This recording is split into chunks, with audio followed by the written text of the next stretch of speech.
નમસ્કાર સૌ મિત્રોને મારા આજના વિડીયોની અંદર આપ સૌનું હાર્દિક સ્વાગત છે।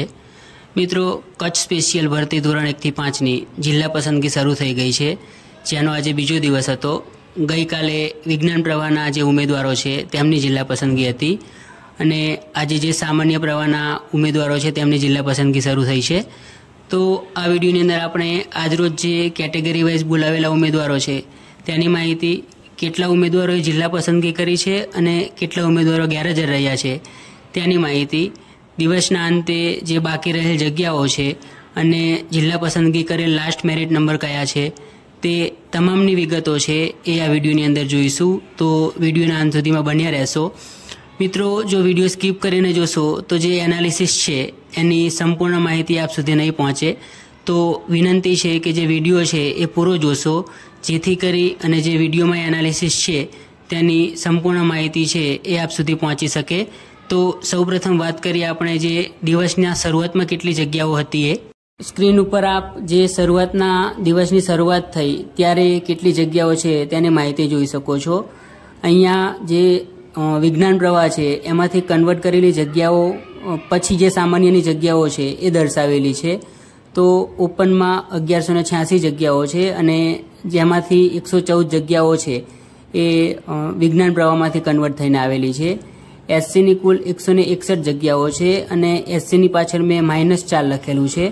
-4 એટલા માટે લખેલું છે કે એસસીની કુલ જગ્યા હતી એમાંથી 4 જગ્યાઓ છે એ ગઈકાલે પીએચની ભરાણી છે।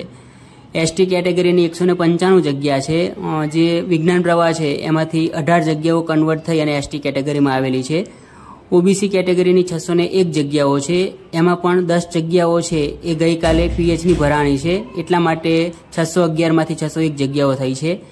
ઈડબ્લ્યુએસ કેટેગરીની 246 જગ્યાઓ છે અને એમાં પણ 10 જગ્યાઓ છે એ વિજ્ઞાન પ્રવાહમાંથી કન્વર્ટ થઈ અને પછી આવેલી છે। વાત કરીએ આજે જે કેટેગરી વાઇઝ ઉમેદવારો બોલાવેલા હતા એ, તો કુલ 400 ઉમેદવારો છે એમને આજે જિલ્લા પસંદગી માટે બોલાવેલા હતા। એમાંથી ઓપનના 37 ઉમેદવાર હતા, એસસી કેટેગરીના 45 ઉમેદવાર હતા, એસટી કેટેગરીના એક પણ ઉમેદવાર આજે જિલ્લા પસંદગી માટે બોલાવેલા નથી।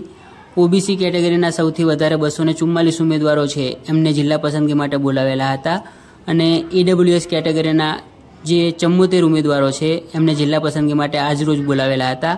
આમ કુલ આજ 19 તારીખે 400 ઉમેદવારો છે એમને જિલ્લા પસંદગી માટે બોલાવેલા છે। હવે વાત કરીએ કે આજરોજ કેટલી જગ્યાઓ ભરાણી છે, તો જે કેટેગરી વાઇઝ ઉમેદવારો બોલાયેલા હતા એમાંથી કેટેગરી વાઇઝ કેટલી જગ્યાઓ છે આજરોજ ભરાયેલી છે તેની માહિતી મેળવીએ।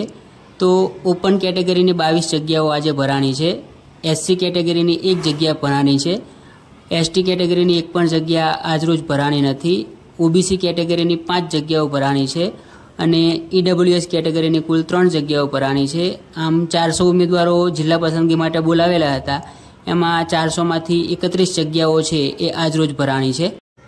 હવે વાત કરીએ આજરોજ કેટેગરી વાઇઝ કેટલા ઉમેદવારો ગેરહાજર રહ્યા છે તેની। તો સૌપ્રથમ વાત કરીએ ઓપન કેટેગરીની, તો ઓપનમાં કુલ 15 ઉમેદવારો છે એ આજે ગેરહાજર રહ્યા છે। એસસી કેટેગરીમાં 44 ઉમેદવારો ગેરહાજર રહ્યા છે, એસટી કેટેગરીના એક પણ ઉમેદવારને આજે જિલ્લા પસંદગી માટે બોલાવેલ નથી, એટલે એમાં કોઈ જે ઉમેદવાર છે ગેરહાજરનો પ્રશ્ન નથી। ઓબીસી કેટેગરીમાં 239 ઉમેદવારો છે એ આજરોજ ગેરહાજર રહ્યા છે અને ઈડબ્લ્યુએસ કેટેગરી છે તેમાં 71 ઉમેદવારો છે એ આજરોજ ગેરહાજર રહ્યા છે। કુલ 400માંથી 369 ઉમેદવારો છે એ આજરોજ જિલ્લા પસંદગીમાં હાજર રહ્યા નથી અને ગેરહાજર રહ્યા છે। વાત કરીએ જે જિલ્લા પસંદગી થઈ ગઈ એના બાદ આજરોજ દિવસના અંતે કેટલી જગ્યાઓ ખાલી રહી છે, તો ઓપનની હવે 1164 જગ્યાઓ ખાલી છે, એસસી કેટેગરીની 160 જગ્યાઓ ખાલી છે, એસટી કેટેગરીની 195 જગ્યા ખાલી છે, ઓબીસી કેટેગરીની 596 જગ્યાઓ ખાલી છે અને ઈડબ્લ્યુએસ કેટેગરીની 243 જગ્યાઓ આ દિવસના અંત સુધીમાં ખાલી રહી છે। આમ કુલ જગ્યાઓ છે એ 2358 એ આ દિવસ પૂરો થયો ત્યાં સુધીમાં ખાલી રહેલી છે। વાત કરીએ આજરોજ જે જિલ્લા પસંદગી કરેલ છે એ category wise last merit number કયો હતો એ, તો ઓપન કેટેગરીનો લાસ્ટ મેરિટ નંબર 37 હતો, એસસી કેટેગરીનો 45, એસટી કેટેગરીના કોઈ ઉમેદવારો આજે હતા નહીં, ઓબીસી કેટેગરીનો 244, ઈડબ્લ્યુએસ કેટેગરીનો જે મેરિટ નંબર છે એ 74 છે. આમ કુલ 400 ઉમેદવારો બોલાવેલા હતા. તેમનો જે લાસ્ટ મેરિટ નંબર છે આજરોજ 19 તારીખનો એ ઉપર મુજબ જે દર્શાવેલું છે સ્ક્રીનમાં એ મુજબ છે.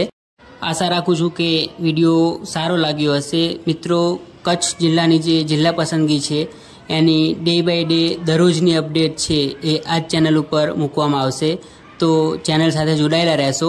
વિડીયોને લાઇક કરી ચેનલને સબસ્ક્રાઈબ કરશો. આપના જે કંઈ પણ પ્રશ્નો હોય તે કોમેન્ટ બોક્સની અંદર જરૂરથી રજૂ કરશો, જેના જવાબ આપવાનો પૂરતા પ્રયત્નો કરીશ.